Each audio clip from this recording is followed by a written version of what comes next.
নমস্কার বন্ধুরা, welcome to ST unique sports. বন্ধুরা, এই ভিডিওতে আমরা কথা বলবো কিছু ফুটবল আপডেট নিয়ে, কিছু অফিসিয়াল ট্রান্সফার আপডেটের খবর বেরিয়ে আসছে সেগুলো নিয়ে আলোচনা করার সাথে সাথে ইস্টবেঙ্গলের বিদেশি প্লেয়ার জর্ডান এলসিকে নিয়ে কিন্তু একটা বড় আপডেট তোমাদের সঙ্গে শেয়ার করার রয়েছে। তাই ভিডিওটা শুরু থেকে শেষ পর্যন্ত দেখো, আর ভিডিও ভালো লাগলে সকলে একটা করে লাইক করে দিও, আর যারা চ্যানেলে প্রথমবারের জন্য এসেছো মনে করে চ্যানেলটাকে সাবস্ক্রাইব করে তার পাশের বেল আইকনটাকে অন করে রেখো, তাহলে তোমাদের প্রিয় দলের খেলার সমস্ত আপডেট তোমরা এখানে পেয়ে যাবে। তো চলো আর দেরি না করে ভিডিও শুরু করা যাক। তো প্রথমেই যদি আমরা কথা বলি সিএফএল নিয়ে, তো কলকাতা ফুটবল লিগ শুরু হতে চলেছে 25শে জুন থেকে, আর মাত্র হাতে গোনা দুটো দিন বাদেই কিন্তু আমরা সিএফএল দেখতে পাবো। আর যেরকমটা তোমাদের জানিয়ে দিয়েছিলাম, জি24 ঘন্টা থেকে কিন্তু তোমরা টিভিতে ম্যাচ দেখতে পাবে বড় প্রধানদের, এছাড়া তো মোবাইলেও তোমরা জি5, এছাড়া ইউটিউবেও জি24 ঘন্টা ইত্যাদি চ্যানেলগুলোতে তোমরা ম্যাচ দেখতে পাবে। শিডিউল আজকে আমি যখন ভিডিও বানাচ্ছি তখনও পর্যন্ত দেওয়া হয়নি, আশা করা যায় আজকেই হয়তো শিডিউল এসে যেতে পারে, এসে গেলে কিন্তু তোমাদের ফেসবুক পেজে জানিয়ে দেব। তাই যারা এখনও পর্যন্ত ফেসবুক পেজে জয়েন হওনি অবশ্যই সকলে ফেসবুক পেজে জয়েন হয়ে যাও, সেখানে সমস্ত লেটেস্ট আপডেট সবার আগে শেয়ার করা হয়, তো অবশ্যই কিন্তু জয়েন হয়ে যেও। তো এবার যেটা ব্যাপার, প্রথম দিনই তো মোহামেডান খেলবে। তোমাদের অনেকেরই প্রশ্ন যে ইস্টবেঙ্গলের সিএফএলের অভিযান কবে শুরু হবে। দেখো, সিএফএলের অভিযান যেটা প্রথম দিকে শোনা গিয়েছিল, ইস্টবেঙ্গলের প্রথম ম্যাচ যেটা থাকবে সেটা হচ্ছে 28 তারিখে, কিন্তু যেটা লেটেস্ট আপডেট বেরিয়ে আসছে 28 নয়, ইস্টবেঙ্গলের ম্যাচটা কিন্তু 30শে জুন প্রথম তাদের ম্যাচ রয়েছে টালিগঞ্জ অগ্রগামী প্রতিপক্ষ। তো সেক্ষেত্রে 30শে জুন থেকে ইস্টবেঙ্গল তাদের সিএফএলের অভিযান শুরু করছে। মাঠও মোটামুটি অনেক অংশই রেডি হয়ে গেছে, জাস্ট দু একটা দিনের ব্যাপার, তাহলে কিন্তু ইস্টবেঙ্গল গ্রাউন্ড সেটাও রেডি হয়ে যাবে, মোহনবাগান গ্রাউন্ডও রেডি হয়ে যাবে। তো সেক্ষেত্রে ঘরের মাঠেই কিন্তু প্রধানরা খেলতে পারবে। আর প্রথম ম্যাচটা খুব সম্ভবত কিশোর ভারতীতে, একটু অনুষ্ঠান যেহেতু হবে, তো সেক্ষেত্রে কিশোর ভারতীতে প্রথম ম্যাচ খেলতে চলেছে মোহামেডান, এরকমটাই সিএফএল নিয়ে আপডেট বেরিয়ে আসছে। তো এরপরে যদি আমরা সরাসরি ট্রান্সফার আপডেটের মধ্যে চলে আসি, প্রথমেই কিন্তু একজন ইস্টবেঙ্গলের টার্গেটে থাকা প্লেয়ারকে নিয়ে কথা বলবো। তো সেটা আর অন্য কেউ নয়, 24 বছর বয়সী ভারতীয় রাইট উইঙ্গারের প্লেয়ার মাখান ছোটে, যাকে কিন্তু আমরা এফসি গোয়ার হয়েও ভালো ফুটবল খেলতে দেখেছিলাম, এছাড়া হায়দ্রাবাদের হয়েও কিন্তু সুপার কাপে দুর্দান্ত ফুটবল খেলেছিল, তোমাদের মনে থাকবে হায়দ্রাবাদের খেলা। এছাড়া আইএসএলও কিন্তু 16টা ম্যাচে একটা গোল করেছে মাখান ছোটে। তো দীর্ঘ দিনের ধরেই কিন্তু ইস্টবেঙ্গল চেষ্টা চালিয়েছিল, ইস্টবেঙ্গল করে, কিন্তু পেপার পেনে সাইনিংটা করতে অনেক দেরি করে ফেলে। তো সেই কারণে কিন্তু ইস্টবেঙ্গলের টার্গেটে থাকা প্লেয়ার এবার হাতছাড়া। তোমাদের কালকেই জানিয়ে দিয়েছিলাম যে মাখান ছোটের সঙ্গে অ্যাডভান্স লেভেলে কথাবার্তা চালাচ্ছে মোহামেডান। তো সেক্ষেত্রে যেটা লেটেস্ট আপডেট বেরিয়ে আসছে, মাখান ছোটে কিন্তু মোহামেডানে সই করতে চলেছে 2+1 ইয়ার এরকমই একটা ডিল হবে, বা 3 বছরের চুক্তিও হতে পারে। যদিও ডিলের আপডেটটা কোনো কংক্রিট বেরিয়ে আসেনি, সেটা এলে তোমাদের জানিয়ে দেবো, বা অফিসিয়াল কনফার্মেশন এলেই সেটা তোমরা দেখতে পেয়ে যাবে যে কদিনের চুক্তি হচ্ছে। তো নেক্সট আইএসএলে কিন্তু আমরা সাদা কালো জার্সি গায়ে মাখান ছোটেকে খেলতে দেখতে পাবো, আর এটা কিন্তু মোহামেডানের জন্য একটা দারুণ সাইনিং। তাকে যদি ঠিকঠাকভাবে গেম টাইম দেওয়া যায় তাহলে কিন্তু অন্যতম একটা সেরা উইঙ্গার ভবিষ্যতের জন্য তৈরি হবে, এবং তার মধ্যে সেই পোটেনশিয়ালটা রয়েছে, সে দেখিয়ে দিয়েছে। তো তাকে কিন্তু আমরা বাংলার আর এক প্রধান মোহামেডানে দেখতে পেতে চলেছি। তো এরপরে যদি আমরা আরও একজন ভারতীয় প্লেয়ারকে নিয়ে কথা বলি, তো 31 বছর বয়সী ডিফেন্সিভ মিডফিল্ডারের প্লেয়ার জয়েশ রানে। তো তাকে মূলত চ্যাম্পিয়ন প্লেয়ার বললে খুব একটা কম বলা হবে না। 3বার আইএসএল জিতেছে, ডুরান্ড কাপ জিতেছে, আই লিগ জিতেছে, যে দলেই যায় সেই দলেই কিন্তু কিছু না কিছু সে পুরস্কার জেতেই।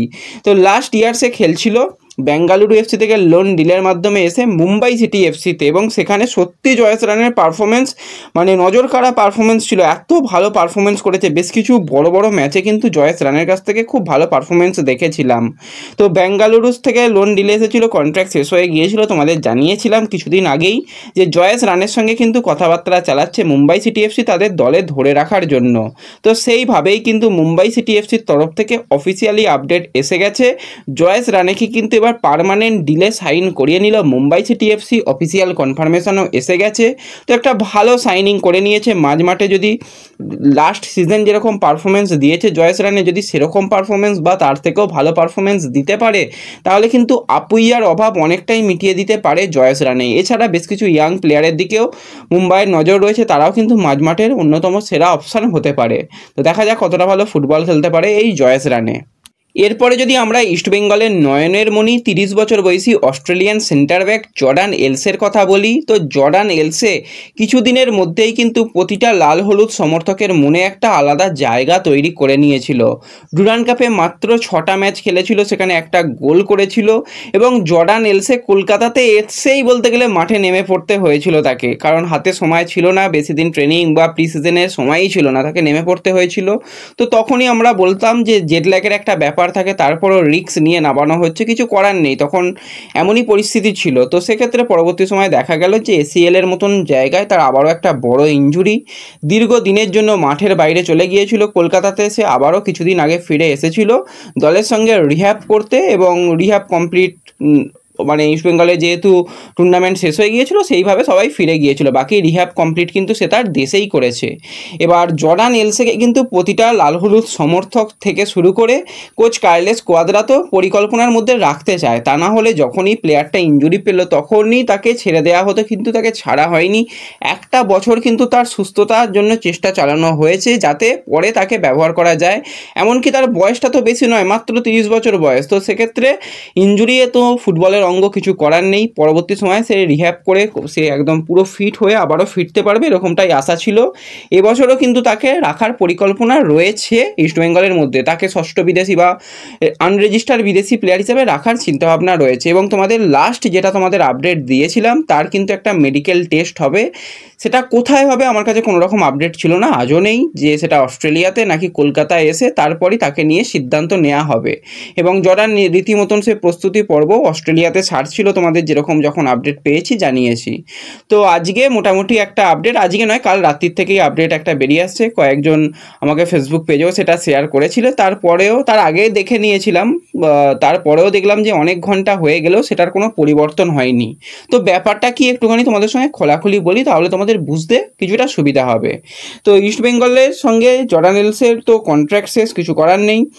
আর যদি তোমরা জর্ডান এলসের প্রোফাইলে গিয়ে দেখো, তো জর্ডান এলসের প্রোফাইলে কিন্তু কোনো রকম সে ইস্টবেঙ্গলের যে একটা তার বায়োতে যে ইস্টবেঙ্গল লেখাটা ছিল বা সে ISL-এ খেলছে সেই যে বায়ো, তার বায়োর জায়গাতে কিন্তু তোমরা কিচ্ছু দেখতে পাবে না, তার বায়োটাকে কিন্তু সে চেঞ্জ করে দিয়েছে, বা কোনো রকম টেকনিক্যাল এররও হতে পারে, কিন্তু টেকনিক্যাল এরর অন্তত 12 ঘন্টা বা 14 ঘন্টা ধরে হচ্ছে বলে তো মনে হচ্ছে না। বাকি অনেক প্রোফাইলেরই দেখলাম প্লেয়ারের কোনো প্রবলেম হচ্ছে না, কিন্তু জর্ডান এলসের ওই যে তলা থেকে বায়োতে কিন্তু সেই জিনিসটা আমরা দেখতে পাচ্ছি না যে ইস্টবেঙ্গল। কিন্তু যদি আমরা তার পোস্ট দেখি তো সেক্ষেত্রে পোস্ট কিন্তু রয়েছে, বা ইস্টবেঙ্গল কিন্তু তাকে ফলো রেখেছে, কিন্তু সে এক প্রকার ইস্টবেঙ্গলকে বলতে গেলে আনফলো করেছে, এরকমটাই দেখা যাচ্ছে সোশ্যাল মিডিয়াতে। তো সেক্ষেত্রে অনেকেরই মনে চিন্তা যে তাহলে কি জর্ডান এলসে ইস্টবেঙ্গল ছেড়ে দিচ্ছে। দেখো তার তো এখনও কোনো রকম অফিসিয়াল বা কংক্রিট আপডেট আসেনি যে এখনই বলে দেওয়া যাবে যে তাকে ছেড়ে দেওয়া হচ্ছে বা তাকে নিয়ে চুক্তি বাড়ানো হচ্ছে, সেরকম কিন্তু বলার মতন সময় আসেনি। কিন্তু সে রীতিমতন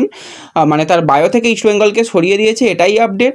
হয়তো বা তাকে নিয়ে আর ম্যানেজমেন্ট ভাবতে চাইছে না, কোচ অবশ্যই ভাবতে চেয়েছিল, কিন্তু সবাই মিলেই একটা দল গঠন করতে চায়, তার থেকেও যদি ভালো কোনো প্লেয়ারকে পাওয়া যায় সেই টাকার মধ্যে, তাহলে তার পিছনে যাওয়াটাই মনে হয় বুদ্ধিমানের কাজ হবে, তাতে দলের ভালো হবে। দলের ভালোর জন্য কোনো প্লেয়ারকে ছাড়তে হলেও কিছু করার থাকে না, সেরকমটাই হয়তো হতে পারে। যদিও এই ব্যাপার নিয়ে একদম অফিসিয়াল কনফার্মেশন পর্যন্ত আমরা অপেক্ষা করব। ইস্টবেঙ্গলের সোশ্যাল মিডিয়াতেও যদি জর্ডানকে না রাখা হয় তো সেক্ষেত্রে থ্যাংক ইউ পোস্ট একটা আসবে, এটুকু আশা রাখি, কারণ যেভাবে ফ্যানেদের মনের মধ্যে সে রয়েছে তাকে অন্তত একটা থ্যাংক ইউ জানানো উচিত ইস্টবেঙ্গলের সোশ্যাল মিডিয়ার তরফ থেকে। তো দেখা যাক পরবর্তী সময় অফিসিয়াল কনফার্মেশনের জন্য ব্যাপারগুলো আমাদের ওয়েট করতে হবে। তো এই মুহূর্তে এটাই আপডেট, জর্ডান কিন্তু সেই ইস্টবেঙ্গলকে রীতিমতন আনফলো করেছে, এটুকু বলা যায়, বা তার সোশ্যাল মিডিয়া থেকে ইস্টবেঙ্গলকে সরিয়ে রেখেছে। তো এটাই আপডেট, আর কিছু না। তো এই ভিডিওতে এটুকুই আলোচনা করার ছিল। ভিডিও ভালো লাগলে ভিডিওতে লাইক করো, চ্যানেলে প্রথমবারের জন্য এলে চ্যানেলটাকে সাবস্ক্রাইব করো, ফেসবুক পেজ থেকে ভিডিও দেখলে ফেসবুক পেজটাকে ফলো করে নিও এবং ভিডিও একটু সকলের সঙ্গে শেয়ার করে দিও। তো দেখা হচ্ছে পরবর্তী ভিডিওতে, ধন্যবাদ।